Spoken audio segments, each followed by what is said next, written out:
Olá pessoal, eu sou Caim Wolf para o Detetive do Improvável. Hoje vamos falar sobre um tema que tem um pouco a ver com essa polêmica sobre o formato da Terra que a gente tem visto na internet. Mas não vamos falar de Terra plana, vamos falar de uma teoria muito curiosa, chamada a teoria da Terra Oca. Espero que gostem do vídeo, aproveitem a introdução para dar aquele like ou se inscrever no canal e é isso. Vamos a mais essa pesquisa e vamos ao vídeo.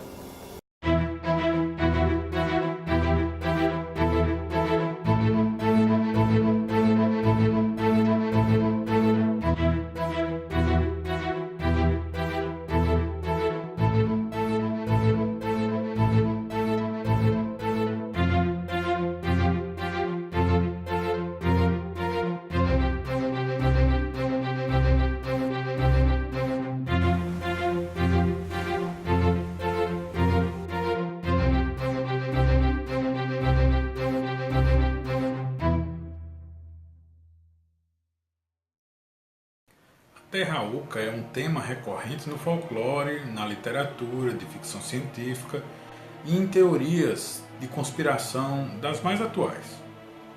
Agora, Terra Oca também é uma hipótese que propõe que o planeta Terra possua um interior vazio e habitável. Desde pelo menos o século XVIII que a comunidade científica rejeita essa ideia, essa noção de planeta.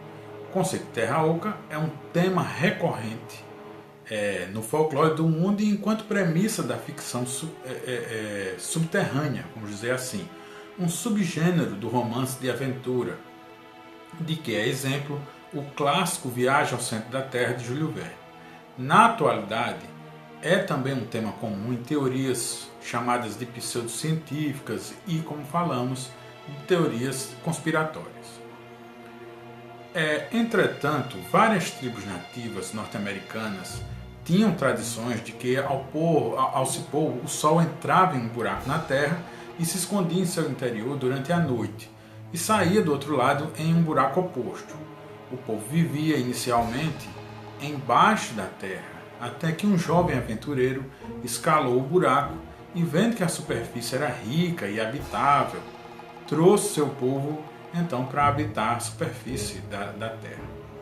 Então, por influência dos índios, com essa mitologia, vários escritores dos Estados Unidos teriam aderido, de certa forma, às teorias da Terra Oca. John Cleves Sims propôs, em 10 de abril de 1818, em St. Louis, que a Terra era oca e habitava em seu interior, sendo formada por várias conchas esféricas, concêntricas, com abertura no polo de 12 ou 18 graus.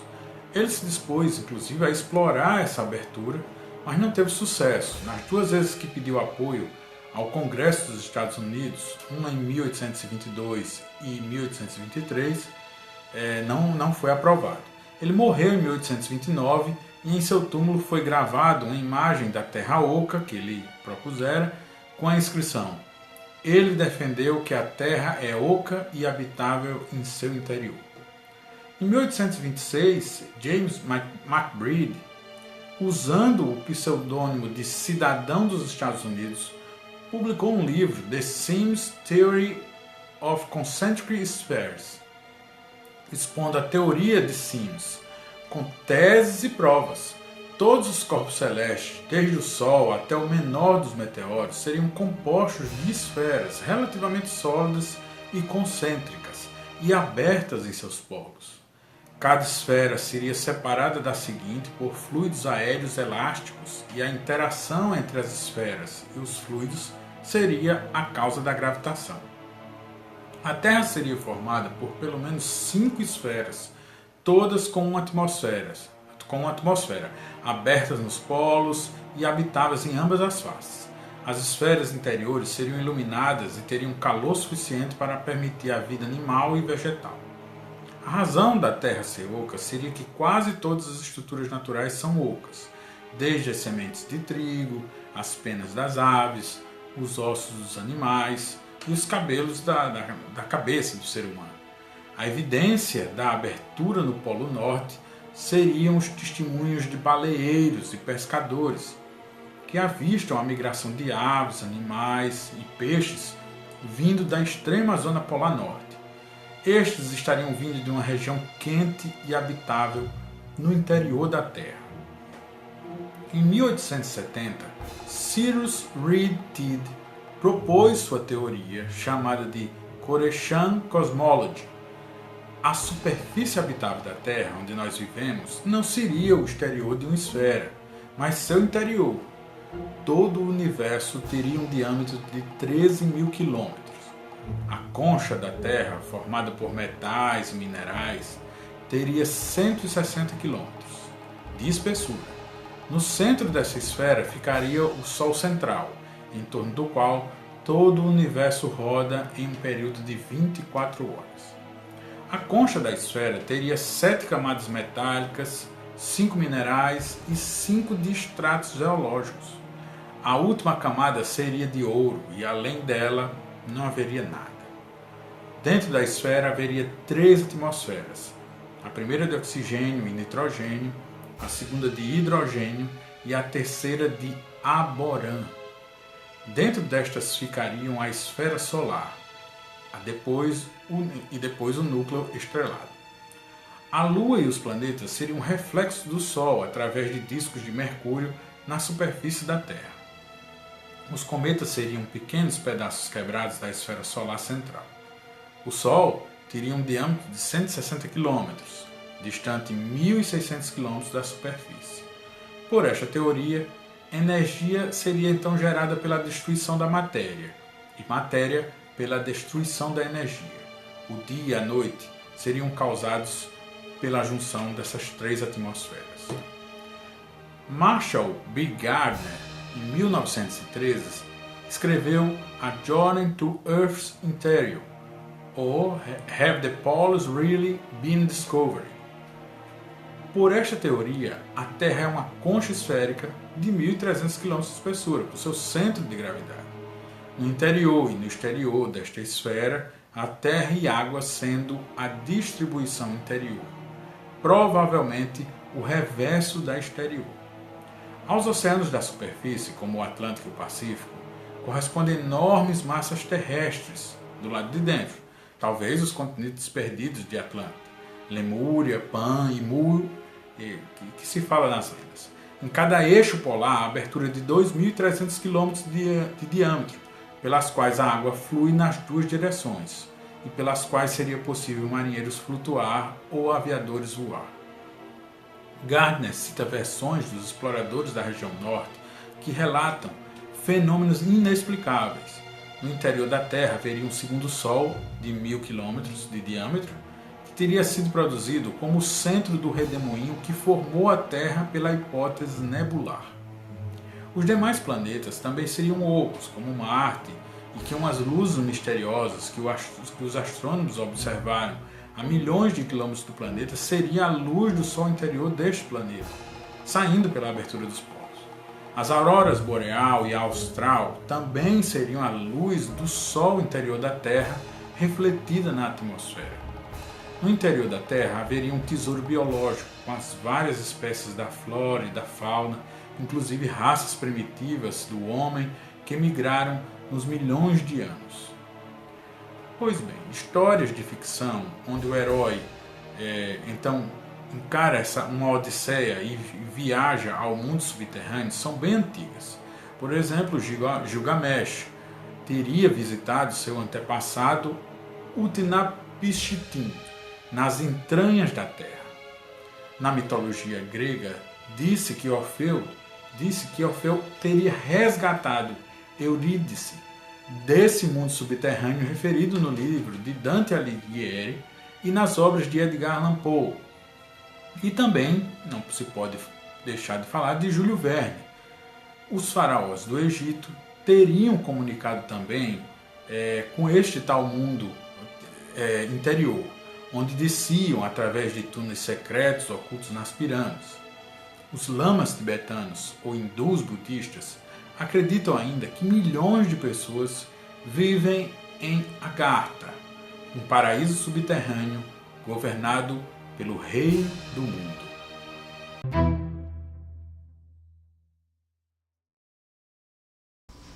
A primeira vez que eu ouvi falar sobre a teoria da Terra Oca foi numa das edições de arqueologia desconhecida da antiga revista Planeta, na década de 80. Lá havia um livro que falava tudo o que tinha na matéria, e era o livro de Raymond Bernard, intitulado de A Terra Oca. Era um livro incrível, realmente assim, muito científico, bem embasado, pessoal, e que hoje em dia, com o avanço da internet e fazendo aquilo que a gente sempre orienta vocês a fazerem, pegar livros antigos, pegar velhas ideias e jogar na internet e ver o que se avançou, foi exatamente o que nós fizemos para poder trazer essas informações para vocês.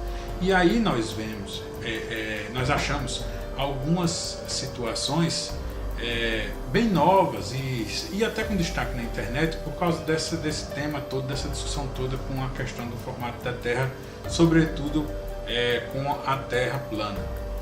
Mas a teoria do Raymond Bernard, defendida no livro e embasada por tudo isso que vocês já viram, pode parecer um absurdo neste século que nós estamos. Mas acredite, por exemplo, aquela ideia das esferas e que na verdade nós estaríamos no lado de dentro da esfera, que é um absurdo, mas acredite que até mesmo Hitler teria acreditado nisso, um cientista teria dito para ele e exposto para ele que era uma coisa plausível e possível, talvez, e que era tão real que se apontassem mísseis para cima de determinada ilha, esses mísseis iriam atingir o território americano. Então Hitler mandou que fizessem essa missão, ela logicamente fracassou e eu tenho quase certeza que alguém pagou com a vida por esse investimento nessa ideia. Mas com aquele ocultismo que nós já vimos em outros vídeos do nosso canal, né, que envolvia o nazismo, não é de todo absurdo que Hitler tivesse acreditado nessa ideia. E por que, ao ler o livro, você fica se questionando? Justamente porque o livro evolui as ideias e mostra provas e evidências que são bastante curiosas. Por exemplo, ele realmente vai lá para a formação de um planeta, para a formação de uma estrela, e ele mostra que realmente a tendência é se formar uma crosta interior desde quando o planeta começa a girar. Ele defende que é dessa forma, entendeu? Que tanta força centrífuga que faz o planeta se unir, centrípeta, quanto a centrífuga que joga ele para fora, teria uma tendência a formar a gravidade, mas também uma tendência a fazer algo oco. Outras coisas são as lendas. Por exemplo, ele afirma, e isso não tem como se comprovar até você realmente ir ao local, mas por exemplo, ele afirma que quanto mais você for ao polo norte extremo, você vai ver que as temperaturas aumentam, que você vai encontrar abelhas, borboletas que não teriam como vir voando do continente ao extremo polo. Você vê nas antigas lendas dos esquimós, que quando perguntam de onde vieram os seus antepassados, eles apontam para o norte. Você tem aquela ideia da aurora boreal ser explicada pelo buraco que teria no polo, de onde sai a luz do sol interior. Tem um relato de um homem chamado Almirante Byrd, que teria pego um avião e ido em direção ao extremo do polo, com a ideia de cruzar o polo da Terra, o polo físico, e seguindo o polo magnético, de repente ele viu a agulha virar para trás, como se estivesse apontando para o sul, e andou mais de 1000 quilômetros lá dentro, viu continentes que ele não reconheceu, viu animais extintos como mamutes vivos embaixo, ao olhar para baixo. Então ele teria vindo seguindo o polo norte, e ao entrar pela abertura e seguir da crosta por dentro, a bússola estava apontando de novo para o norte, que agora já tinha virado o sul, né, para ele. E ele voltou com esse relato. Então tem o famoso voo do Almirante Byrd que defende ideias como essa. Tem, por exemplo, as questões das lendas de Agartha, de até mesmo de onde viriam os discos voadores. Tem pessoas que defendem que não são seres extraterrenos, ou seja, de fora do planeta, mas intraterrenos, do interior do planeta. E são muitas coisas muitos argumentos, muitas lendas, muitos textos sobre essa ideia da Terra Oca que a gente sempre teve contato. É muito curioso. Tinha a questão da simbologia do zodíaco, que as terrestres mostravam ainda as entradas da Terra que estavam acima do mar, e as que envolvem animais aquáticos e água indicariam entradas que estão submersas. Alguns relatam que até o próprio Triângulo das Bermudas seria uma entrada para o mundo interior. Então, pessoal, abrange muita coisa, muita coisa.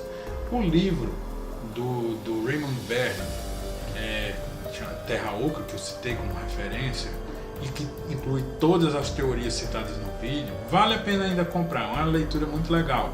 Tem coisas assim documentadas, por exemplo, uma das primeiras coisas assim que são muito marcantes para quem lê o livro é a descoberta de um mamute congelado.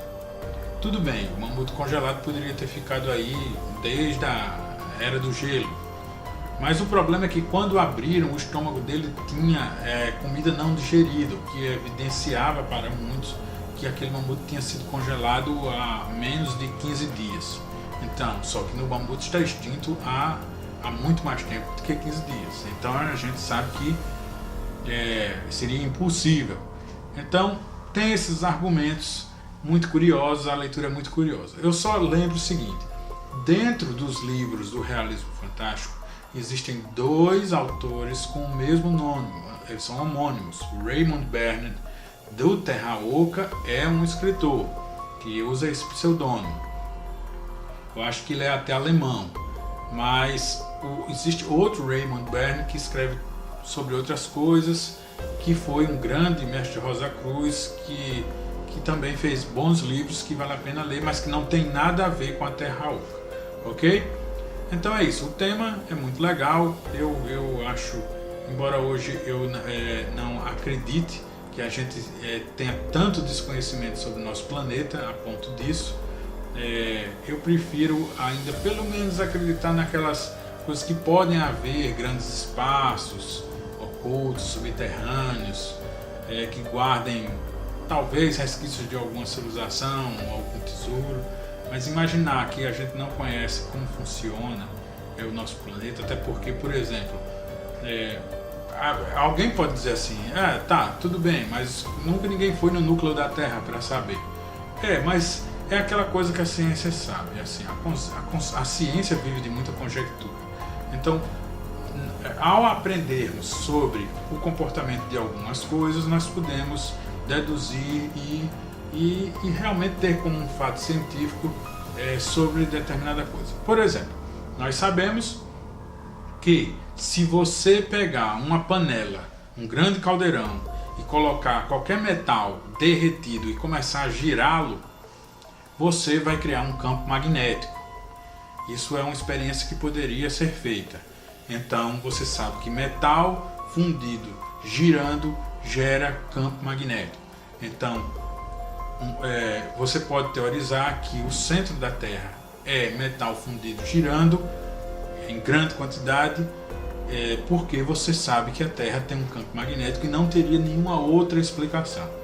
Isso também bateria com o que defende a cosmologia atual e com o que nós entendemos do universo e do próprio planeta Terra.